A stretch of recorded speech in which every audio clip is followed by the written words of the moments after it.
my name is Cassie and I am the creator of Pieces of Scrap, and in today's video it's going to be pretty exciting because I have a market coming up this Friday. It is a market that I've been going to, this will be the second year now I think.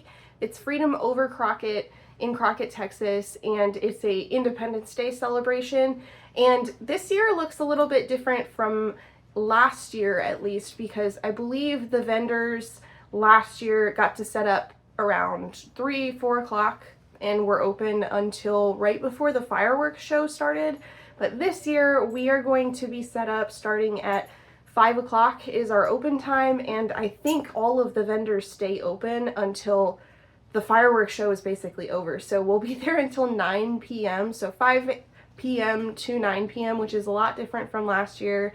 I remember last year's we were like set up before the parade. The parade like leads people into the park, and that's when people start showing up. And the parade got there, but we had been set up for like probably 2 or 3 hours, and like nobody was really hanging out at the event or anything like that. So it was a lot of wasted time. So I'm partially happy that they pushed the vendors to be there at the same time as all the people should be there. That should hopefully get us some more customers this year, and hopefully also more sales.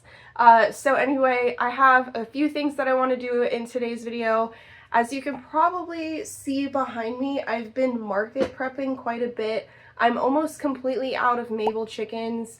The only Mabel chickens I have left are white chickens and maybe like 1 or 2 of the special colors, and the special colors are always what run out first. So I have been prepping Mabel chickens, obviously, but I also have been prepping mini chickens, which, if you're not familiar, mini chickens, there's not a pattern called mini chickens or anything like that. I mean, there probably is. That seems like a pretty basic pattern title, but the pattern that I use to make my mini chickens is just the tiny chicken keychain or key ring, and it's one of my best sellers as a keychain.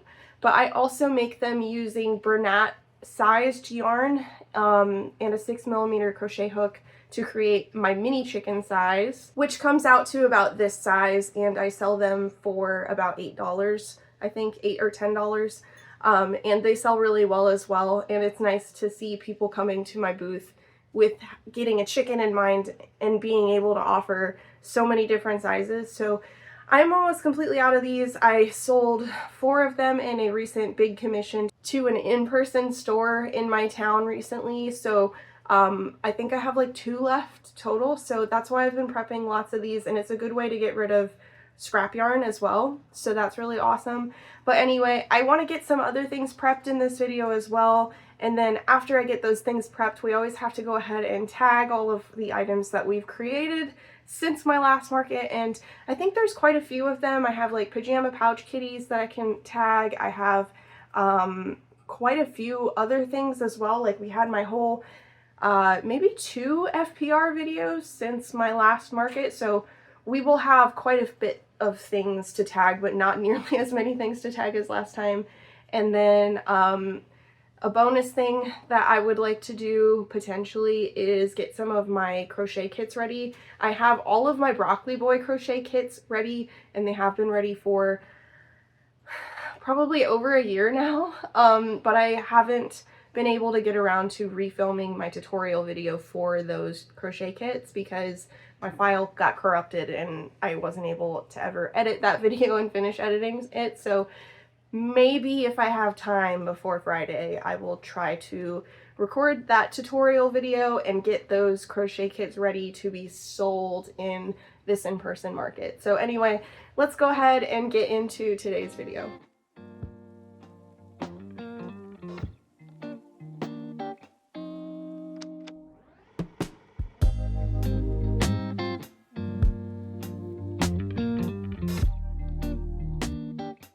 Hey y'all, so I have a prepping update for you. I've been kind of going crazy with prepping little things that I know will sell and just prepping a bunch of them at the same time. So in my last vlog video, you saw that I was working on Mabel chickens, and I also made a giraffe. They're all in my background. But in addition to that, I also made a bunch of mini chickens, which I don't think I showed you in that video because I don't know if I had made them when I was showing the chickens in the last video. So I have all these tiny chickens. They're all using like Bernat sized yarn in scraps that I have left over. So like for example, this one is like 3 different types of yarn scraps that I have just like put together, and it looks really cool. So I've made 6 total here. They're all different scrap yarns. And when I was working on some of these, like for example, this is like Burgaz chenille, which I've been trying to get rid of for a while now. I got all of this Burgaz chenille yarn like as a big pack of different yarn skeins last Christmas, and I'm not a huge fan of it. It was the first time that I was ever using that yarn. So I've been trying to find ways to creatively get rid of it, and this is one of those ways, was just making some chickens out of this like bluish gray colored yarn. I also made 2 large Mabel chickens using that yarn as well. So I think what I'm going to do in the future going forward is whenever I have like some smaller makes that I just want to make bigger versions of, I'll probably use that Burgaz chenille yarn to try to get rid of it. So in addition to all of these chickens, I've also been prepping so many frogs. So in my last video that you guys saw, or maybe 2 videos ago, I did the Ollie's crochet challenge where I got all the supplies I needed from Ollie's plus the other challenge videos that I've done to get some of the extra supplies that I wasn't able to find at Ollie's to make 2 projects, and one of those projects was a leggy frog. This isn't the one that I made in that video. This is a different one using the leftover yarn from that video, but I went through one entire skein of this Bernat blanket ombre to see all of the different colors that would come out from this one skein of yarn. So here is one of those, and I think I got around to making 9, but let's see. We've got 2, 3, 4, 5, 6, 7, 8, and 9. So 9 total frogs from one skein of yarn, and obviously they're all different colors, and that's really cool. Some of them have like dual colors, so like when one color ran out, it just continued on naturally, but it has like this really sharp color change difference in there, and it makes it look really unique compared to the other ones that just look like they're one solid color. But it was a really cool experience to watch. I was just like laying them down on the cabinet behind me as I finished each one, and it was just like gradually getting darker, and then it started getting lighter again, which was really cool to see. I actually made a YouTube short and Instagram reel of me doing that just to see all of the frogs I can make with one skein of yarn, and I only had about 1.5 feet of that skein left over, like long of that skein left over. So not a lot left over after finishing all these froggies, and I didn't have to like eat into the next skein to finish any of the frogs, so that was really nice to see as well. So all these frogs, and then when I finished those leggy frogs, I progressed into chubby frogs because those are also a consistent bestseller of mine. In fact, they're actually a better seller than the leggy frogs consistently. So I ended up making some chubby froggies, and this is just using like scrap yarn left over from like Elise Velotuo skeins, as well as some of the Stash Goals yarn that I got from Premier, but mostly Premier Parfait Chunky. So this one is in Key Lime. I've also got one, this is in that Elise Velotuo color I was talking about. I think this one is called Asparagus. A little bit larger in size overall, but I'll probably price them the same price, and people will just see like all of the different colors I have available. I've got this one, which is neon green in Parfait Chunky. I also had a little bit of Goblin left over, so I made one in Goblin, and honestly this is my favorite green that Premier Parfait Chunky offers in their color range, so I'm gonna have to order more of this soon. I'm completely out now. I've got this one, which is like a sage green.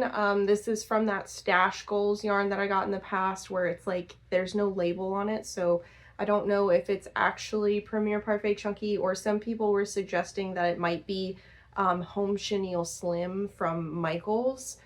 because sometimes they have, I don't know how that works. I'm not going to try to explain it, but somehow Premier gets their hands on that somehow sometimes. So that might be what this is, but it also looks like Parfait XL Sage. Then I've got 2 more chunky froggies here for you, or chubby froggies. This one is in Yarn Bee Baby Bee, and it is in, I think the yarn line is Adorable. It's the greenish turquoise shade in that color range. And then I've got one more, and it's in Big Twist Baby Bear, I think, and I actually don't know the color name of this anymore, and I'm not able to look it up just because it's not being sold currently, so I can't find the listing name for it or the color name, but that's what that is. And then after that, I had a little bit of scraps left over from the different skeins I was using to make those chubby froggies, so I ended up making some frog keychains. This is a free pattern that you can find on Instagram, and it's using like the same colors that I've already mentioned, so I won't go into detail again. So we've got this one. This one, I don't think I have a larger color in. This is Lagoon by Premier Parfait Chunky. I've got the neon green again. We've got a combination of that Elise Velotuo that I ran out of while making this frog, and then I had like some Big Twist left over, so they're pretty similar colors, but obviously one eye looks a little bit bigger than the other just because of that yarn weight difference. Then we've got this one. It's a little bit larger than the rest of them, as you can see, but still probably going to price it the same. And then finally we have this one, which is a kind of Frankenstein between a green Buriache chenille yarn as well as the rest of that goblin skein that I have left over. So we've got 6 little frog keychains here. Then I have a few things left over from previous videos that you guys have already seen before that I need to make tags for today, such as my pajama pouch kitties. I think I have 3 of them total here. So we've got 2 of the spotted kitties and 1 solid color kitty, the solid color kitty being the only one with embroidered eyes. As well as those bobble buttons instead of having the real buttons to eliminate that choking hazard as well. So this one is like baby friendly, whereas the others are probably for kids a little bit older. So I'll have to price these and tag these. This will be the first time that I'm selling them at in-person markets. Then I've got 3 Mama Made Minis Lovies that I've shown you guys before, but I'll show you guys again just to give a refresher. We've got this dino, and he's got like rainbow spikes on the back. He's really cute. I've got this unicorn, and this is using Bernat with a combination of all of the colors on here are Premier Gumdrop Chenille. So lots of variated texture there. That's really cute. And then finally I made a monkey, and actually I kind of wish I didn't make this monkey because I already have a monkey. It's just in like Beast Boy green colors instead of like natural monkey colors. So it's probably going to sell faster than that other one, but the reason that I wish that I made a different animal is just so that I have like more of a variety, because it'll be like the only one that I'm going to have 2 of. So it's going to look a little bit less desirable, I think, but it's not a huge deal. And then the rest of what I have to tag is in this crate here, and it's actually just all of the plushies that I made for my last FPR video, my free pattern review series. Number 26, I think, is the episode number. So we've got a lot of plushies in here. So there's 10 different patterns and there's 3 of each, but we had like a bonus pattern mixed in there too. So 10 times 3 is 30 plus 3 more. So I've got 33 plushies just in this crate here that will all need tags, and there's like 3 of each, but they're all like different sizes. If you're familiar with my FPR series at all, recently I've been making all of the patterns that I review in like different sized yarns, 3 different sized yarns specifically, so that you get like an idea of like, I know everybody works with like different sized yarns when working with amigurumi, so I've been trying to do some like worsted weight versus like jumbo or like keychain size things, just so you can get an idea of what it might look like in the yarn type that you would choose to make it in. So that's why I'm doing that. So Some of these will probably not be taken to market. Some of them will probably be reserved for mystery boxes. If you saw my last market prep and recap video, I made some mystery boxes with the miscellaneous things that I have lying around that I don't want to sell at market. So I like paired a bunch of those different things and made themed mystery boxes. So anything in here that probably wouldn't do very well at market, I'll probably set aside for mystery boxes. So I have a lot of stuff to tag now. A lot of it, as you can see behind me, is going to be identical tags, which is much different from our last market prep and recap. I had like a bunch of different variety of things that I needed to tag, so hopefully it takes a lot less time than last time. But anyway, this is like really the last thing I have to do to get ready for my market, and then I'm going to just set aside all of the things that I need to bring to market tomorrow. Another thing that I wanted to mention really quickly is that the way that this event is set up is a little bit different from last year. So last year it was in Davy Crockett Memorial Park, but this year it's going to be like in the parking lot of the Civic Center. So there's a parade and it leads it through the park, and it's going to end at the Civic Center, and I guess there's going to be like a DJ playing music and different things going on there. So that's where everybody's being led, and that's where the vendors are going to be located. So anyway, we just have to tag some things and then we'll be getting ready to go to the event. I just found some more things that I forgot to show you guys, but I have two cows. I've got this cow and this cow, which I'm pretty sure I've shown you guys in a video before, but they're a pattern by Nooks Hooks no-sew pattern. It's compatible with all of her bear mods. So this is like one of those mods. It's a gardener mod, and it has like a little flower petal dress on. So got to tag those. I also have this turtle that I embroidered recently with flowers on its shell. And then I have two little chunka Pokemon. This one's like a chunka fox, and this one is I don't know what the name of the pattern is, but it's a Charmander, obviously like a chunky Charmander, and it's by Crochet Ann, and she was kind enough to gift both of these patterns to me for free, so that was very nice of her. And I've got to tag these and price these. And then I've also got so many mini Leggy Froggies in here to show you guys too. Look at this, guys. I've got 1, 2, 3, 4, 5, 6, 7, 8, 9 mini Leggy Froggies in here using keychain sized yarn. So I need to tag all of those as well, but I was thinking I only had one size of Leggy Froggy to tag, but I guess I have two. So that's all the extra stuff I'm gonna have to tag that I forgot to show you.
y'all, it is Friday morning, the day of my market. I can't set up today until 2 p.m. is when setup starts, but I just need to be finished setting up by 5 p.m. So I'm thinking I probably won't get there until 4 o'clock. So anyway, I have all of my tagged items behind me. We have 2 separate bins here, as well as some overflow here. I've got Sigale from the Fourth Wing collection, and I have a pajama pouch kitty. Both of those just didn't fit in anything.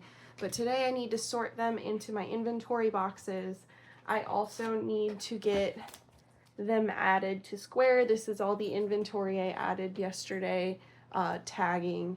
I split some of the things that I had for my FPR series into different price ranges. So for example, some of the plushies that were like small enough to be a keychain, I added key rings to and priced them to be keychains because that made sense to do that. I'm sorry if you hear something in the background. Rhea is eating her breakfast right now in front of me. But anyway, I need to get these things added to Square. A lot of them are new listings, especially the FPR plushies, and I will need to take pictures of them in my Square app so that they have a photo. Then after that, I'm going to get all of these plushies put in the correct bins to be taken to market, and then I'm going to start setting my totes and display items out in the hallway so that they're ready to load in the truck when we're ready to go. I'm trying to think of anything else that I can be doing today before the market, but really I'm in a good spot just because of all of the inventory I have. I haven't really sold out of anything. I replenished the things I was low on. So really all that's left to do today is to figure out what I want to crochet while I'm at the market. I'm thinking about maybe just bringing my Mama Made Minis book and making lovies while I'm there, because that's something that every market I get quite a few people looking at, because everybody has a friend, a family member, anything like that, or they're looking for themselves to get a gift for a baby that is being born soon. So I might bring some yarns to make 1 or 2 lovies while I'm at the market. It's a little bit of a more involved project to do at a market because I have to sew. A lot of these patterns in the Mama Made Minis book, you have to sew the arms and potentially the tail on as well. So I'll have to keep that in mind and make sure I have like enough room to store those pieces while I'm not working on them. But for the most part, all of my signs are good to go. I updated them at my before my last market. I was talking about earlier in the video maybe trying to get my mystery boxes ready to sell the broccoli boys. That the video got corrupted, so I don't have the tutorial video for that one ready. I haven't had enough time to make that tutorial video or edit it. With the time that I've had this week, I've had a lot of little things pop up, so I haven't had time to sit down and really film that tutorial, but I'm going to make that a priority this month or next month to make sure that I actually get that video done and edited so that I can sell those mystery boxes, because right now there's like 6 or 8 mystery boxes that I can't sell, but like all of that yarn is set aside, and like it's everything in that box is done except for the video, so it's just sitting around and that's money that is being wasted basically. So I want to make sure that I get those broccoli boy crochet kits ready for a future market. My next market after this one is kind of up in the air right now. I think my next one is actually the Peanut Festival in October. But I'm also looking at a market that is in September. It's called the Hello Fall Market. I was just working on my application for that one this morning. And so I will potentially be at that one. That one is in Palestine inside of Meals on Wheels.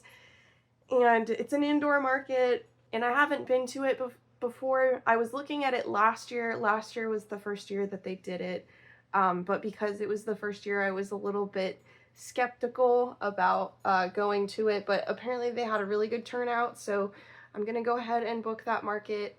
I was also planning on doing the fair on the Square Market this year, but it turns out I have a prior commitment and I have to cancel my attendance to that one.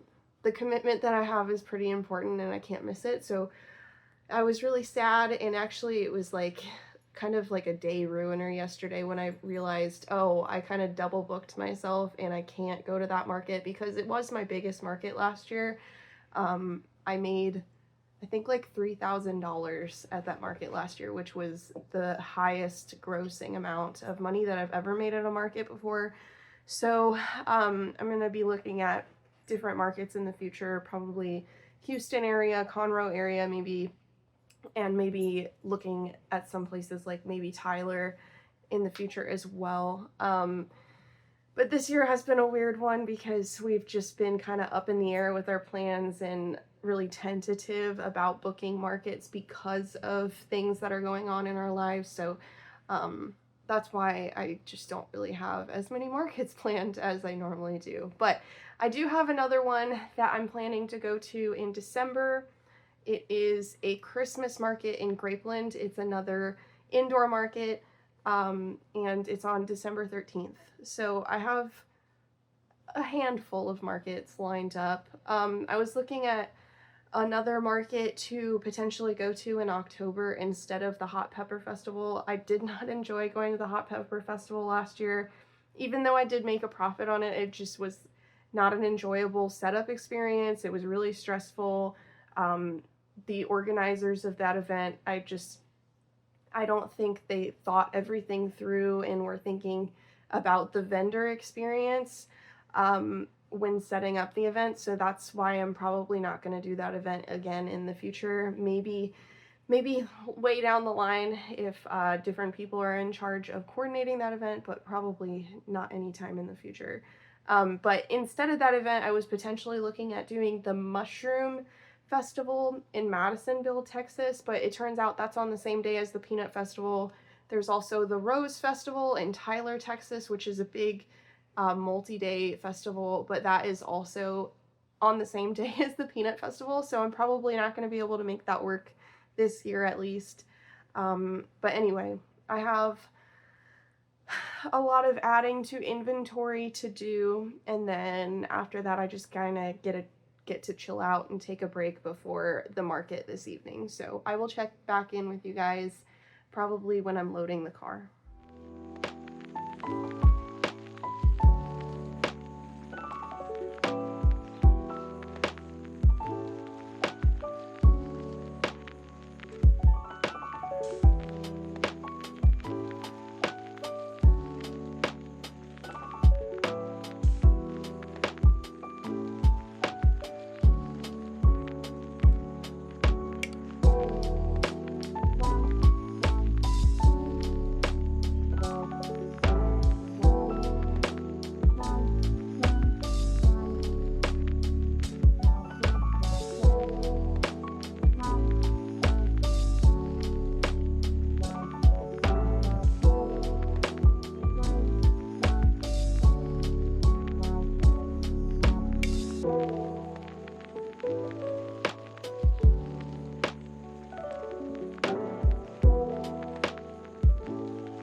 Hey guys, so I thought I'd pop in to do some voiceover here since it's been a little bit since I chatted with you, but we ended up getting to the event probably about 15 to 20 minutes after I wanted to, and that was really just on my part. I just miscommunicated with Noah about what time I wanted to leave, and we also got the car loaded kind of late, so here we are just kind of scrambling to get things set up as quickly as possible, and it was pretty windy, so we decided that we were going to put up a tent wall that we later ended up taking down just to put back up again. But the reason we struggle so much with these tent walls, I recently realized that I got 12 by 12 foot tent walls when I ordered these, and that was just because there were two different size options on the listing, and I thought I had the 10 by 10 selected when I ordered it, but I just found out very recently. I was putting together an Excel sheet of all the products that I mention in my videos so that you guys can easily find them, and it turns out I did order the 12 by 12, which is why we've had so many problems with these tent walls. So in the future we're probably going to have to order the right size walls that actually fit, but we were able to make them work for this event. It just took a lot of messing around with. We ended up using some of the rope that came with our canopy tent to secure the tent wall to our cooler that we moved from between our two camper chairs to behind the table that is facing vertically towards us with the shelf on top. So that was able to kind of keep it from moving as much, and it also created another tent weight for us for the time being. As I was getting set up, I was kind of trying to find a way to get things to sit still because it was so windy. As you can see, this is like 800% sped up, so 8 times sped up from the normal speed, but this tent was just like moving around a lot, and it was really stressing me out. And as you can see in the background here, a storm is rolling in, which was not forecasted. At least when we were looking at the forecast for the day earlier, it was not forecasted to rain or storm at all, so this was a huge surprise to us, and we didn't actually realize that this storm was rolling in until it was like basically on top of us. So here I am trying to get it out as much as I can as the clouds just keep getting darker and darker behind me, and I will let you know when we realize that this storm is coming and that it's going to hit us. But for right now, we were just trying to figure out how we were going to get things to stay put, how we were going to get things to keep from falling over. As you can see, my table that usually has all my lower priced items, I wasn't even bothering with at this point because I knew that anything that I set on that table right now was going to get blown over. So I was saving that for last, for hopefully the wind to die down. But as you can tell, with the tent walls, with the tent shimmying back and forth, and those storm clouds rolling in the background, it was only going to get worse. I can't stress enough how scary it was when I realized it was going to storm. About now, around this time, our tent neighbors, our vendor neighbors, started talking about how those storm clouds were rolling in and how we were just watching the storm roll in behind us. And about now is also when Noah started taking some of our cardboard boxes back to the car, and also we were trying to figure out if this tent wall was going to work out, so we ended up taking it down again. And then Noah started checking the forecast because you could just see these storm clouds just kept getting darker and darker, and now you can actually see the rain coming, and it's getting closer and closer to us. It was just absolutely insane to watch. So he ended up grabbing our tent walls again, and we ended up scrambling to get them set up before the rain started. So I focused on getting my inventory out, and Noah ended up putting up these tent walls. And as you can see, we had to put up all 3, and they were like barely working because they're too big. But here I am standing in water. We got a lot of standing water in our booth, and my socks and shoes were soaked through. Luckily, we had this rug on the ground behind us so that we weren't sitting in water, but any customer who came to look at any inventory was standing in water, which was really sad. At one point during this event, the rain and the wind was so bad that I was holding the tent by the braces up top, and I was standing on the back tent wall to keep the tent from blowing over and to keep my inventory from getting wet. It was just a lot of water that was not expected, but eventually, after about 2 hours of rain, it stopped raining, and we were able to kind of fix our setup a little bit so people could actually walk around inside of our booth. We still had all 3 walls set up, but we kind of draped one open so that it was still attached to the tent, but it was functioning kind of like a curtain to keep one of the tables from still getting wet because it was still drizzling a bit. But everything was staying pretty dry, which was surprising. After the sunset, lots of people were gathered around to wait for the fireworks show to begin because it was going to happen right behind us where you could see those storm clouds rolling in. So we also had the best seat in the house to watch the fireworks. But here are some shots of the booth after dark. We were thinking to ourselves, maybe next time if we come to this again and it's around the same time, we're probably going to have to bring some lanterns so that you can actually see what you're doing out here. But anyway, that is all the footage I got at the event, but here are some of the fireworks we got to watch.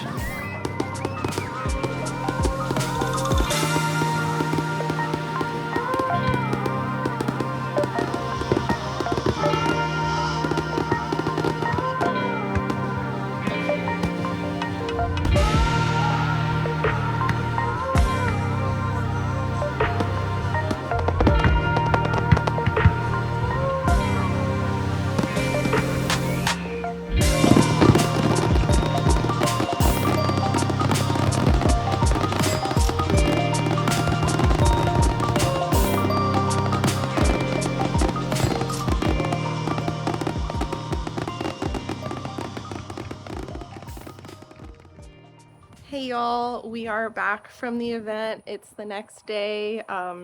Fireworks show is really awesome. I'm in the backyard right now because we are currently air drying all of our stuff. The tent came home really wet. All of the tent walls were soaked. My hanging shelf was also really wet.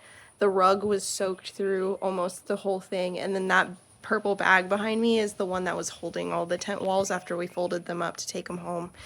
So we've got all of that stuff to dry today. It looks like most of it is already dry, like the tent is dry, the tent walls look like they're dry, but we'll have to wait a little bit longer to make sure the rug gets dry all the way and the shelf gets dry all the way. That was actually surprising at the event, was that shelf was like mostly water resistant thing, like the water was just dripping right off of it, so it wasn't a huge deal to worry about. But inside, I will also show you, I have a lot of plushies as I'm reconciling my inventory that I'm setting up in my guest bedroom with the fan on, and my wire rack shelves and the breakdown shelves that break down really small. I'm air drying all of them right now. It's a lot of inventory so far. So as I'm reconciling inventory, I'm having to like leave space in the box, the totes that they're going away to be stored, so that I can keep all of the multiples that I have of different things together. But anyway, I'm taking a break to make lunch. It's like 1 o'clock. I've just been busy all day. So hey y'all, so it has been a couple of days since we've last chatted. Last update I gave you, I was drying all of the market items that got wet between like my tent and tent walls, the rug, all of that, as well as some of my inventory. Now everything is dry, everything is put away, so that is really exciting. It's nice to know that I didn't receive any like permanent damage to anything with all of the rain that we got. But I do want to come on here and just say that this market was really stressful for me. I had some really high highs and some really low lows, and just to kind of sum it all up for you guys, this market was better than last year's in terms of sales, in terms of traffic that I got. There were a lot more people who came to this event this year, and the way that it was organized was different. We were actually set up for the area that the fireworks were gonna go off, so that was where people were coming to after the parade, after all of the festivities in the early afternoon that day. Then they were coming to this parking lot to get ready to set up like where they were going to watch the fireworks. So that's why it was such a good idea that they moved the vendors to this area as well. But as I was setting up, first of all, we got there a little later than I wanted to. I was really worried I wasn't going to get set up on time, so I was already really stressed out about that upon making it to the venue, to the area I was supposed to set up. So that's kind of why you don't have like multiple camera angles of me setting up. I was just rushing to get everything done as soon as possible. And then while we were setting up, one of the first things that we heard from a vendor beside us was they were noticing a storm was rolling in, and it was rolling in really quickly. So we went from scrambling to get all of our inventory out to kind of putting some of it away because the wind was so strong, it was knocking things over. Things were starting to get wet when it started to rain. So we had to really quickly turn everything over so that it wouldn't get wet, it wouldn't get damaged by the rain, it wouldn't blow away in the really strong wind gusts that we were getting. And what my husband ended up doing for us was he put up all 3 of our tent walls in like strategic areas so that most of our stuff wouldn't get wet. Luckily, I don't know what I would have done if he wasn't there, so thank you so much for helping me, Noah. I really have no idea how I would have managed that on my own, but for the majority of like the first hour, 2 hours of the event, it was raining. It was really stressful. I was worried I wasn't even going to be able to open up. I was worried the rain wasn't going to stop and I wasn't able to like fully set up everything. But what ended up happening was we kind of just had to make do with the circumstances. So we had most of the tent walls up the entire event. We finally ended up taking them down when it started to get dark outside because it wasn't letting in enough light for people to actually see what they were purchasing, the prices of things they were having to use their phone flashlights to see. So that is definitely something we're going to take note of for the future. If we go to this event next year, we're going to make sure we bring some lanterns so we can hang them from different areas around the tents. I also kind of joked to one of my customers when they came by, it was getting a little dark, I was thinking it would be nice to have some really cute little twinkle lights in the tent as well. So that may be something that I potentially look into in the future as well. But like I was saying, this event did much better than last year. I made over $200 more in profit than I did last year, and that is net sales, not just gross sales. Gross sales, it'll be the same. So I don't even know why I mentioned that. That was kind of silly to say. But anyway, it was just really cool to see that the changes that they made to this event really affected the vendors in a positive way and not a negative way, because sometimes you go to events and they change the way that it's set up. Like at the Hot Pepper Festival, that was the first year that we had been there, but all of the vendors, all of the event organizers were saying that basically they changed a lot of things, and that was why it was set up so differently, and that's why everybody was pretty frustrated about it. But so this is a good example of what can happen if change is better for everybody and not just like one party versus the other. But anyway, let's go ahead and get into my breakdown of our gross profit, net profit, taxes, fees, all of that, as well as our best sellers and our losses for the event. So first up, for my gross sales, I had a little bit of discrepancies here and there, but overall it wasn't like a huge difference between the different numbers that I had. So my actual gross sales, which when I say actual, that means like the money that I have deposited into my account as well as the cash that I've totaled up after the event, my total like actual gross sales would be $730. It was both different in my Square app and in the spreadsheet. If you haven't watched my recap videos in the past, I record my sales both in Square and in a Excel spreadsheet on my tablet to make sure that I'm double checking everything, and if I miss something here, I might not miss it in the other system that I'm logging those purchases in. So it just acts as like a double checking type thing for when I'm reconciling my inventory after events. So for my spreadsheet amount, it was $743 after reconciling and figuring out things that kind of didn't make sense.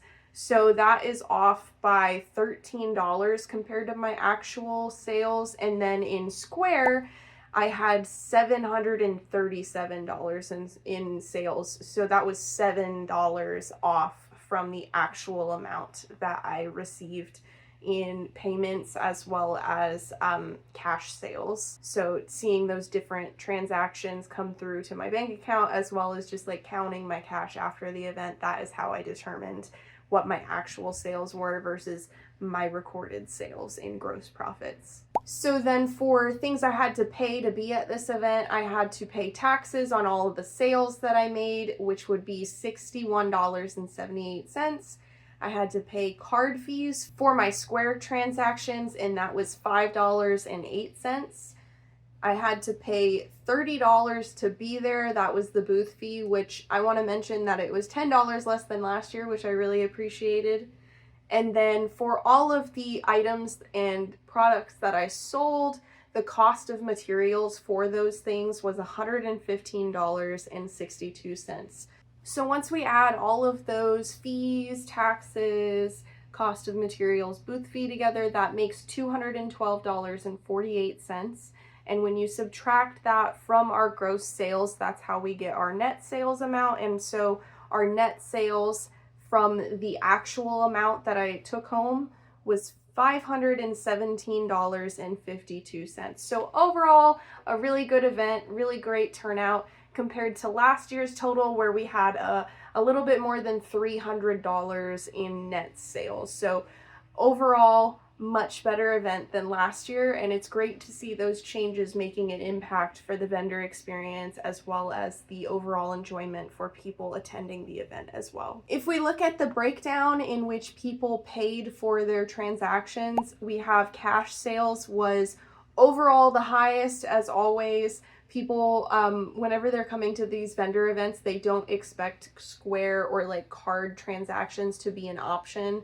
They're looking for cash transactions. They're also possibly expecting to be able to pay using Venmo, Cash App, Zelle, PayPal, all of those different money-taking apps. So it's no surprise to me that sales were in majority cash sales. Then for second most sales, we took Square sales, which is another example of why it's so important to be able to take card sales if you can.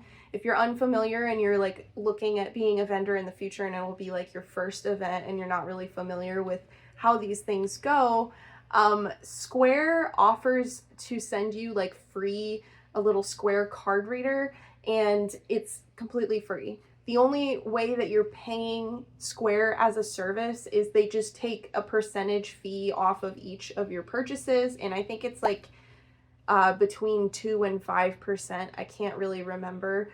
Plus there's an additional 2 cents per card swipe as well. So it's a really minimal fee, and if I didn't have that as an option for payment, people probably wouldn't have made a purchase because they don't carry cash or they don't carry like different forms of payment that some other people would.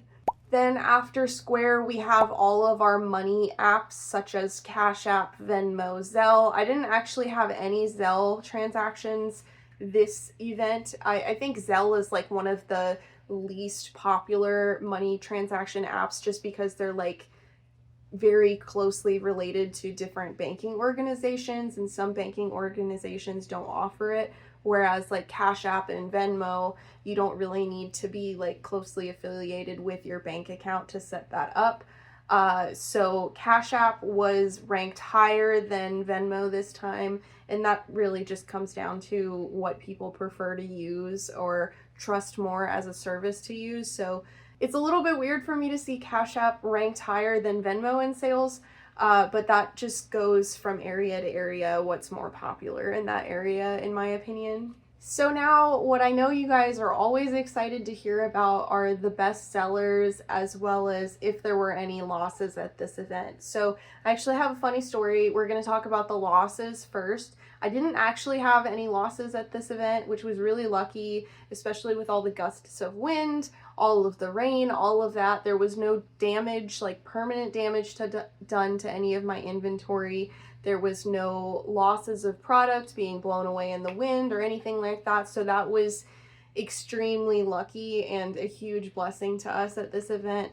It was also really lucky that like nothing blew away and then somebody picked it up and just like stashed it away because they were like, oh, nobody's going to notice that this blew away and I picked it up or anything like that. So that was something that I suspected may have happened when I was reconciling my inventory, because I was missing a frog keychain. But what turned out happening was I just like dropped it beside my desk. And it's funny because I had marked it as a loss. I was like, okay, not a big deal. It's a $5 keychain. That's really easy to get stolen. And like, that's just kind of what happens at events sometimes. But what happened was I finished reconciling my inventory, and then I started doing some cleaning around my house. And when I moved my desk chair to vacuum behind my chair, I found the frog on the floor, and then I was like, oh, that's awesome. Now I don't have any losses. One other thing that I noticed was that I thought I had lost a crochet kit, like as it was stolen. It might have gotten blown off the table or something like that, but it turns out I must have just miscounted my inventory, because I had 3 crochet kits total at the event with me, and when I came home I still had those 3 crochet kits with me. I have all of my broccoli boy kits, as I mentioned earlier in the video, still at home with me. There's 7 of those total to make 10 total crochet kits, but they're just at home. They can't be stolen, anything like that. So when I was thinking about what might have happened, I was talking with my husband, because he did make one sale by himself while I stepped away to get some food, and it turns out I just miscounted at some point, and it just doesn't make sense why I did. It's possible also that I may have sold one of those crochet kits online, because I do remember somebody reaching out to me either through Instagram, an email, or through Etsy about getting a crochet kit from me, but I didn't have them listed on my Etsy at that time, and I still don't currently. So that is possibly what happened, is I must have sold one of those crochet kits and just didn't adjust my inventory after doing so, which is a very big, like, not really very big, but a minor oopsie on my part, and that is why that miscount must have happened. Another thing I want to mention is something that I didn't do at this event that I really strongly encourage anybody starting to do events in the future, and just making sure you're keeping yourself in check before every single event you do, is just make sure you check what everything you have, how many of each thing you have before your events. You take your entire inventory, and then after the event you take your inventory again, and that is what reconciliation is considered, is making sure everything checks out and you're not missing anything you're not supposed to be missing. And yeah, so that is something that I didn't do for this event. I did not count my inventory before, which is a big no-no and just kind of stupid on my part. I should have done that. I was just honestly being lazy. I didn't want to count all of my inventory. There's so much to count. Alright, so now we are going to get into my best sellers for this event, and it was kind of another one of those events where I was getting a lot of one-off purchases, and that's just like the nature of my inventory. A lot of markets and crocheters, when they go to markets, they'll make like a bunch of just like a handful of different things, but because of the nature of my channel, I'm constantly making like one-offs or 3 different types of one pattern for my free pattern review videos, and that is why I have so many unique items in my inventory, and that is just kind of the nature of why my bestsellers are always so diverse, and there's just so many of them. So that being said, I did have 3rd place tie between, let's see, 1, 2, 3, 4, 5 different products that I sell. So I'm gonna go through and show you each one of those now. So first up, in 3rd place, I had my mini Pokemon. I sold 3 of them total, and I actually have all of my mini Pokemon listed as one single listing in Square, so they're all like the same price, just because of how the amount of time just works out that it prices that way, and the amount of yarn that I use as well. So my mini Pokemon, there are a range of, we've got 4 here now, but prior to the event I had Bulbasaur, Snorlax, Fanpea, Squirtle, but 3 different Squirtles. I also had, oh, I'm missing one right now. I have Togepi as well. Here's Togepi. And I was also offering Charmander and Mew as different plushies of this range of mini Pokemon that I was selling.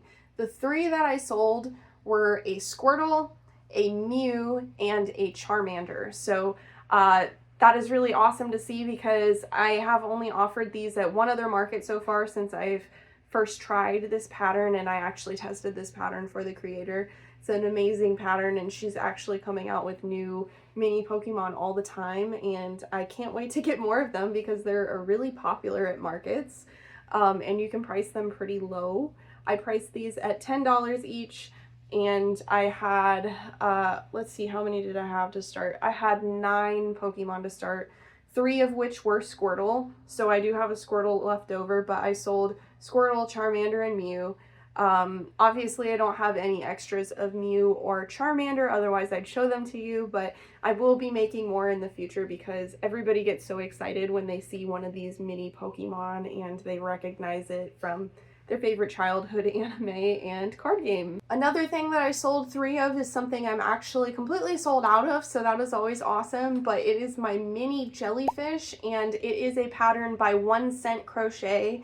I sell them each for $15, and they're about this big when finished. It's like mostly tentacles, and then you have like this little ball on top of the head that is the top of the jellyfish's head, and those are always a huge hit with kids and teenagers, frankly, people of all ages.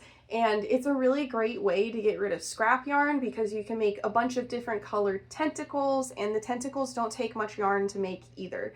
And another huge plus about that pattern is that it is no sew. So that is another product that I sold 3 of at this market. Next up, I also sold 3 Leggy Froggies, and this market is actually the first market that I was offering 2 different sizes of my Leggy Froggies. I also am selling them that are about this size using very small chenille weight yarn, and yeah, I'm selling that size for like $8, and then these sell for $10, and I have them currently in 2 different solid colors. I have them in like a teal color, and I have them in like a bright orange color, and then I have a bunch, I had 9 actually to start this market, in these different Bernat blanket ombre colors, which this is a color and yarn that I picked up from Ollie's in my last video, the Ollie's Crochet Challenge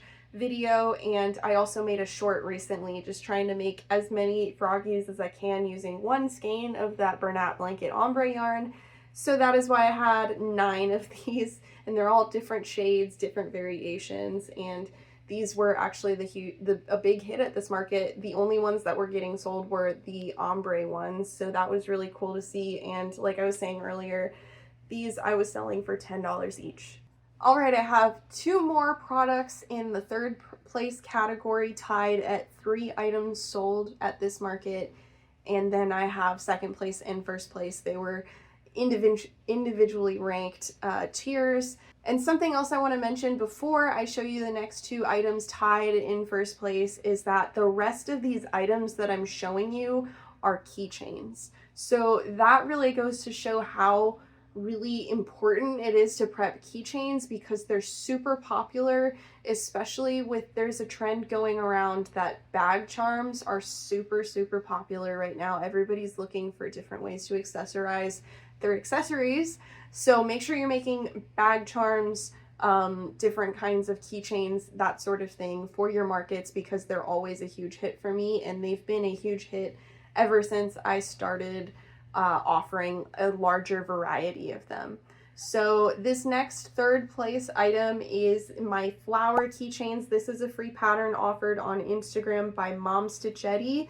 And I sell these for $5 each. They take me around 10 minutes to make each, and they're also a really great way to get rid of a lot of scrap yarn.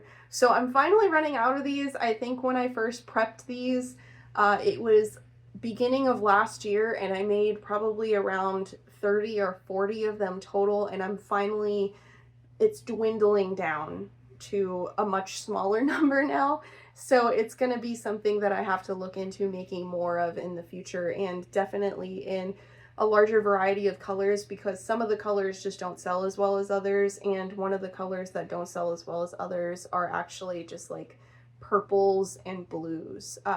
I don't know why people aren't as drawn to those colors because personally I love this color combination here, but it probably also doesn't resonate as much with the people purchasing them as like their favorite flower or favorite color combination either. So yeah, I sold 3 of these total. The last product I had tied in third place was my mini bee keychains. This is a free pattern by Jessie Ann Crochet on Instagram. Super easy to make, another one that you can do under 10 minutes, and I was selling these in 2 different colors here, but most of the ones I have left over are these darker bees. So definitely when you're prepping these, if you're considering prepping these, make them in the lighter yellow color instead of this mustard yellow, because people are definitely more drawn to these light yellow bees, probably because it reads more like the basic generic bee that you think of. But anyway, I was selling each of these for $5 each, as well as my flower keychains. Don't know if I mentioned that. But yeah, these are always a huge hit at markets as well. And then in second place, we have one product. It was my dino keychains. This is a pattern that I make in 3 different sizes, actually. I make this in a small size, but technically this is the smallest size. So we've got the small size as the keychain. This is $8. And then I have one that is only slightly bigger, probably about this big. Not a keychain, but still $8. And then I make these also using Premier Gumdrop Chenille, and they come out to about like twice the size as this, and I sell those for $10. So this is a really versatile pattern that you can sell no matter really what size you pick. People really enjoy these keychains, and what was really cool about these keychains in particular is because of the yarn type I was using, every single one of them was unique and different. We have a bunch of different yarns of this size from Hobby Lobby, and it is the Baby Bee line of yarns, and it offers so many different variated textured yarn that is perfect for keychains. So I've been trying to find really good patterns for using up that yarn. And this dino keychain was definitely a hit at this market. I sold 4 total out of the 9 that I had, and the majority of these dino keychains I actually made at my last market in May of this year. And then finally in first place, we have a really hot streak going for this item. It's been my best seller at least the last 3 markets, if not more. It is the Tiny Chicken keyring pattern by Stitched by Nanette. But it has been an amazing pattern to use for making keychains as well as mini chickens. I sell these for $5 as keychains, and I sell them for $8 using Bernat sized yarn as mini chickens. So it's a really versatile pattern. Again, really great for prepping markets. These take me less than 10 minutes to make, or right around the 10-minute mark to make, and you can make so many different colored chickens, and they are always popular at my markets. I sold, I believe, 5 of these total. Yeah, 5 of these total, and I had 14 when I came to the market, and I'm also slowly dwindling down my stock of these mini chicken keychains. I prepped about 40 of them on a road trip to Iowa last summer, and I'm slowly coming to the point where I need to prep a bunch of them again, but good thing is they take only 10 minutes or less to make, and that just makes it a kind of really easy project to prep so many of, and especially if you have a lot of scrap yarn left over, like I've been saying, this is another great project for that as well. So anyway, guys, let me know in the comment section if you're surprised about any of the best sellers that I've shown you, if you've sold any of these yourself at markets, or if you've seen any different results with similar things that we're selling to each other. So if you see something that I have like at my booth that you sell as well, let me know if that sells better, if you have different best sellers than me that weren't featured in this video. And anyway, I hope you guys enjoyed today's video. I hope it was helpful to you. I know that when I was starting out, all of these market recap videos that I was watching when I was first contemplating going to my first market were really helpful in terms of figuring out what I should be prepping to take to markets, as well as just hearing little tips along the way about what I could be doing differently or what I should expect at different markets so that I was prepared for my first market. So let me know if these are helpful for you, and I will see you guys in the next video. Bye!